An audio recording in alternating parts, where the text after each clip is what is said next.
Olá, meu nome é Leonardo Oliveira, eu sou integrante do curso de Ciência da Computação na PUC Goiás. Eu estou estudando no nono semestre e durante o período do primeiro período de 2021.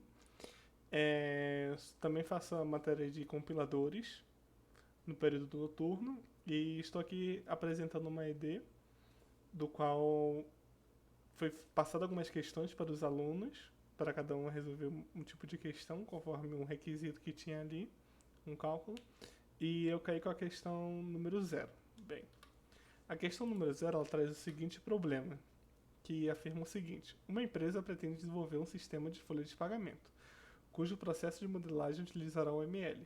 Essa empresa tem três tipos de colaboradores: o comissionado, o horista e o assalariado. Todos os colaboradores registram para efeito de controle o número de horas trabalhadas no mês.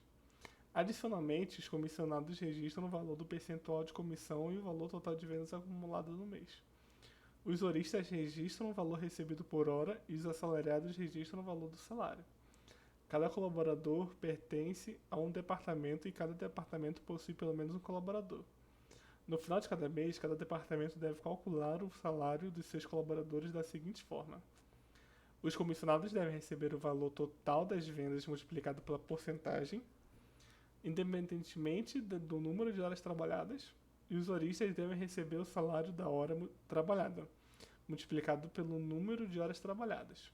E os assalariados devem receber o valor nominal do salário. Ok.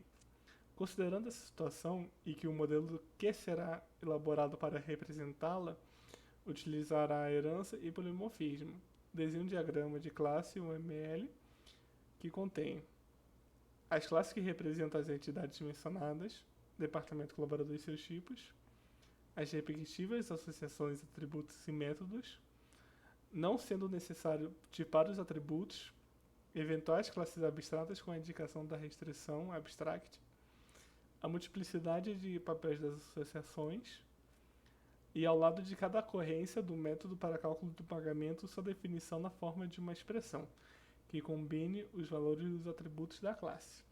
Enfim, primeiramente, essa aqui é como é que ficou meu diagrama. E voltando aqui na questão, o primeiro tópico que ele pede é o seguinte: ele pede as classes que representam as entidades mencionadas, departamento, colaborador e seus tipos. Ali em cima eu tenho um colaborador que tem um abstract ali do lado, que ele é uma classe abstrata, e infelizmente no software que eu utilizei eu não consegui deixar ele com a fonte itálica, então por favor considerem como ele tivesse itálico ali, que geralmente é como o padrão, né, que a gente utiliza para demonstrar classes abstratas, que é sempre deixar em itálico, tá bom?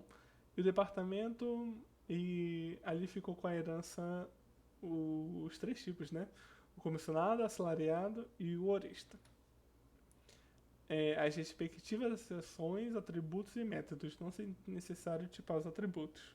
Bem, desconsidere também as tipagens dos atributos, é porque eu coloquei uma ali que tinha que colocar de qualquer jeito, era padrão ali pro Asta, o software que eu utilizei. Então, não pode desconsiderar, no caso, os atributos que estão ali.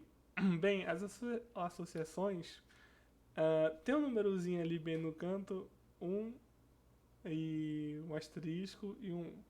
Como é que funcionam essas associações? Lá no nosso enunciado, ele fala a seguinte questão: cada colaborador pertence a um departamento e cada departamento possui pelo menos um colaborador. Existem alguns tipos de associações, ou que é o seguinte: quando ele fala o seguinte termo, cada pertence a um, é como se você falasse que pelo menos um tem que existir ali. Existem três tipos: zero, um e N. O N ali está representado como asterisco, que são muitos. É, e ali no caso, a gente sempre lê ao contrário. Então, quando a gente está fazendo ali colaborador e esse um aqui, a gente está falando que cada colaborador pertence a um departamento. Mas, e quando a gente lê aqui ao contrário, departamento tem um até muitos, no caso, né? Colaboradores. Então é dessa forma que a gente lê. Compreende? Se fosse ali no caso, pode ter 0 colaboradores nesse departamento, a gente colocaria o 0 e o N, que poderia ter muitos. E existem casos que podem ter 0 e 1. Tudo depende ali da questão de como está enunciando ou a questão do problema em si, né? Então tem vários tipos e esses são os tipos mais comuns. E para a resolução desse problema em si, para cada colaborador, como a gente viu aqui na frase, pertence a um departamento, a um departamento. E cada departamento possui pelo menos um colaborador. Então é um e muitos, então é desse jeito. As eventuais classes abstratas com indicação da restrição abstract. Bem, a questão da classe abstrata veio o colaborador. Uma classe abstrata, ela não necessariamente ela é instanciada, né? Quem vai ser instanciada vão ser os comissionados, salariorista. E ela também ela pode ter ou não pode ter métodos, né? Então, nesse caso, ela tem, que é o pagamento.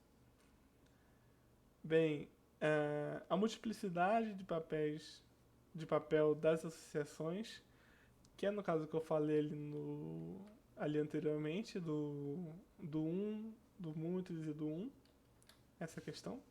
E ao lado de cada ocorrência do método para cálculo do pagamento, sua definição na forma de uma expressão que combine os valores dos atributos da classe. Bem, em cada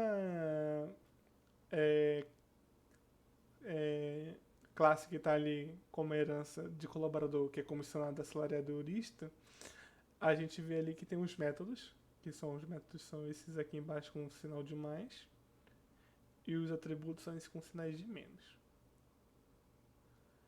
Então, aqui nos métodos, que são como a gente vai manipular os nossos atributos,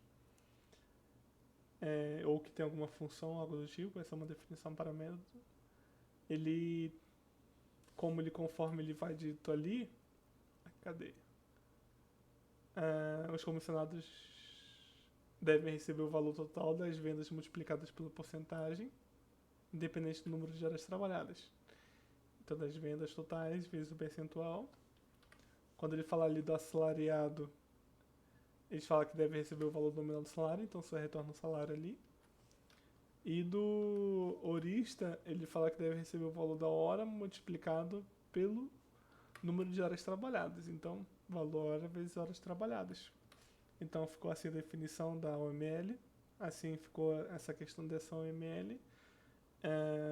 Muito obrigado pela oportunidade de apresentar mais esse trabalho. Espero que tenha ficado bem entendido, que eu possa ter explicado bem. E até mais.